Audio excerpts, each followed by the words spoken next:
በዱባይ በሳውዲ እንዲሁም በባህሬን የወርቅ ዋጋ ዛሬ ንረት እያሳየ ነው። በዓለም አቀፍ ደረጃስ የ24 ካራት ወርቅ የደረሰበት ከፍተኛ ዋጋ በኢንቨስትመንቱ ላይ ምን አይነት ተጽዕኖ ይኖረዋል? ከዱባይ እስከ ባህሬን ያለውን እንዲሁም በባህሬን ያለውን የዛሬን ትኩስ መረጃ ይዘንላችሁ መጥተናል። እስከ መጨረሻው ድረስ አብራችሁን ቆዩ። አሁን ወደ መቃኘቱ ነው የሚሄደው። ከዛ በፊት ግን ለቻናሉ አዲስ ከሆናችሁ ቻናሉን ሰብስክራይብ እንድታደርጉ እንዲሁም ላይክ እንድታደርጉ በማክበር እየጠየኩኝ ወደ ያስኩላችሁ ወደ ዱባይ፣ ወደ ሳውዲ፣ ወደ ባህሬን የ18 የ21 እንዲሁም የ22 የ24 ካራት የዛሬን መግዣና መሸጫ ዋጋ ይዤላችሁ መጥቻለሁ። እስከ መጨረሻው ድረስ አብራችሁን ቆዩ። ከዱባይ ነው የምንነሳው። የዱባይን የ24 ካራት መሸጫ ዋጋ ከሱ ጀምረን እንመለከታለን ማለት ነው። ከትላንት ተመሳሳይ ቀን ጋር ሲነጻጸር ምን አይነት ልዩነት አለው? ጨምሯል ወይስ ቀንሷል ወይስ ባለበት ነው ያለው የሚለውን እንድንመለከት ያስችለናል። ከዱባይ 24 ካራት ስንነሳ የዱባይ 24 ካራት ዛሬ ላይ ከ614 እስከ 621 ዲርሃም በመሸጥ ላይ ይገኛል። ከ614 እስከ 621 እየተሸጠ ሲገኝ እናንተ የ24 ካራት የዱባይ ባለቤት ብትሆኑ፣ የወርቅ ባለቤት ብትሆኑ ልትሸጡ የምትችሉት ከ605 እስከ 607 ድረስ ሊገዟችሁ ይችላሉ። የ22 ካራቱን ስንመለከት እንዲሁ ከ590 እስከ 593 የባህሬን ዲናር እየተሸጠ ነው የሚገኘው። ይቅርታ የዱባይ ዲርሃም ማለት ነው።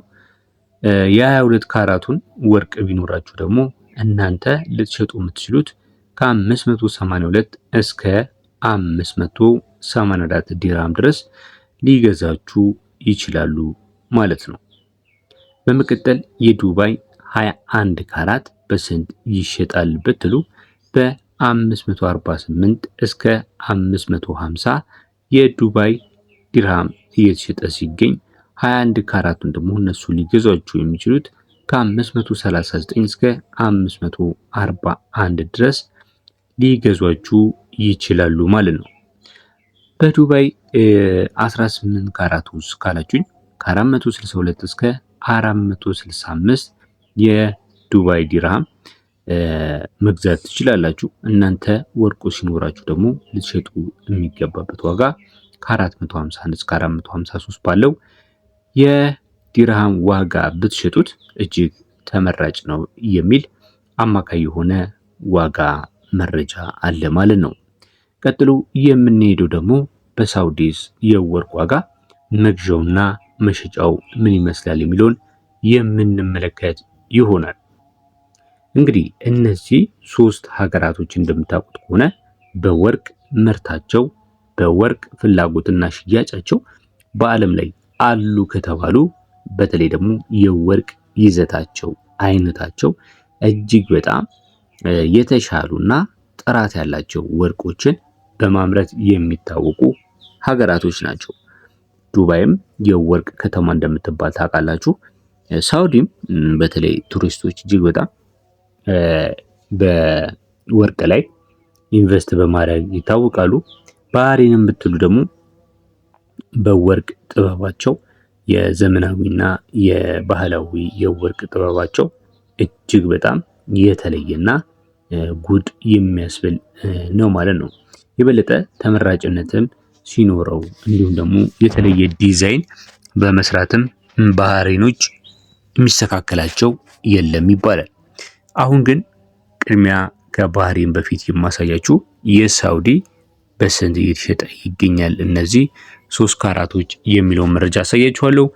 ከ24 ካራት የሳውዲ ወርቅ ስንነሳ ሳውዲ ላይ ከ623 እስከ 638 የሳውዲ ሪያል እየተሸጠ ነው የሚገኘው። እናንተ መሸጥ የምትችሉት ደግሞ ከ615 እስከ 617 ድረስ መሸጥ ትችላላችሁ ማለት ነው። የ22 ካራቱን የሳውዲ ስንመለከት ደግሞ ከ586 ጀምሮ ገበያ ላይ ልታገኙ ትችላላችሁ። እናንተ ብትሸጡት ደግሞ 22 ካራቱን በ573 የሳውዲ ሪያል ጀምሮ ልትሸጡ ትችላላችሁ ማለት ነው። በመቀጠል እንግዲህ የ21 ካራት ሳውዲ ላይ በስንት ነው የሚሸጠው ካላችሁኝ 546 የሳውዲ ሪያል ነው በምሸጥ ላይ የሚገኘው። 21 ካራቱን ብትሸጡት ደግሞ በ537 ያወጣላችኋል ማለት ነው። በመቀጠል የ18 ካራቱ ሳውዲ በስንት ይሸጣል ካላችሁኝ በ479 እስከ 480 የሳውዲ ሪያል ገበያ ላይ ይገኛል።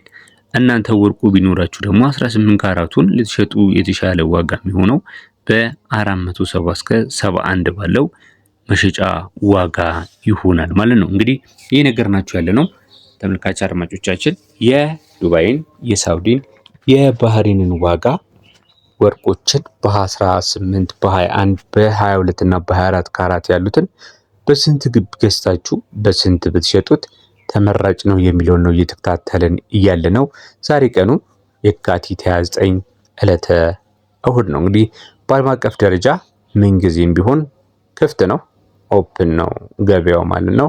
በዛ መልኩ የወርቅን ዋጋ እየነገርናችሁ ነው የምንገኘው። በመቀጠል የባህሪንን እንነግራችኋለን። ከዛ በፊት ግን ቪዲዮውን እየተከታተላችሁ ላይክ ካላደረጋችሁ ላይክ፣ ሰብስክራይብ ካላደረጋችሁ ሰብስክራይብ እንድታደርጉ በማክበር ጭምር እየጠየቀን ወደ ቀጣዩ ሀገር እንሄዳለን።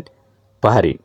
በባህሬን 24 ካራት እየተሸጠ የሚገኘው በ31 የባህሬን ዲናር ነው። የሚሸጠው ደግሞ በ29 የባህሬን ዲናር ነው። 22 ካራቱን ስንመለከት እንግዲህ በ30 የባህሬን ዲናር ነው እየተሸጠ የሚገኘው። እናንተ የምትሸጡት ደግሞ በ27 የባህሬን ዲናር ይሆናል 22 ካራቱ ማለት ነው። 21 ካራቱን ስንመለከት በባህሬን ወርቅ እየተሸጠ የሚገኘው በ24 ከ50 የባህሬን ዲናር ነው። እናንተ ብትሸጡትም አሪፍ የሚሆነው ደግሞ በ22 የባህሬን ዲናር ነው ማለት ነው። 18 ካራቱንስ በስንት እንገዛለን ካላችሁ በ23 ከ72 እየተሸጠ ነው የሚገኘው። 18 ካራቱን ደግሞ በ20 የባህሬን ዲናር በመሸጥ ላይ ይገኛል ማለት ነው። እንግዲህ ሶስቱን ሀገራቶች እንደዚህ ተመልክተናቸዋል። በተጨማሪም ደግሞ የአራቱን ካራቶች ውጪ ምናልባት የምትፈልጉም ከሆነ ኮመንት ላይ አስቀምጡልኝ። ምናልባት ይህንንም ካራት ንገረን ካላችሁ እሱንም በቀጣይ ይዤላችሁ እቀርባለሁ ማለት ነው። በተጨማሪም ደግሞ በዚህ ቻናል ላይ ከወርቅ ጋር ተያያዥነት ያላቸው እጅግ በርካታ የሆኑ ቪዲዮዎች አሉ። እነሱንም በመከታተል ከወርቅ ጋር በተያያዘ ያላችሁን መረጃ ሰፋ ማድረግ ትችላላችሁ ማለት ነው። ለዛሬ በዚያ በቃው። በቀጣይ ቪዲዮ እንገናኛለን። በያላችሁበት ሰላም።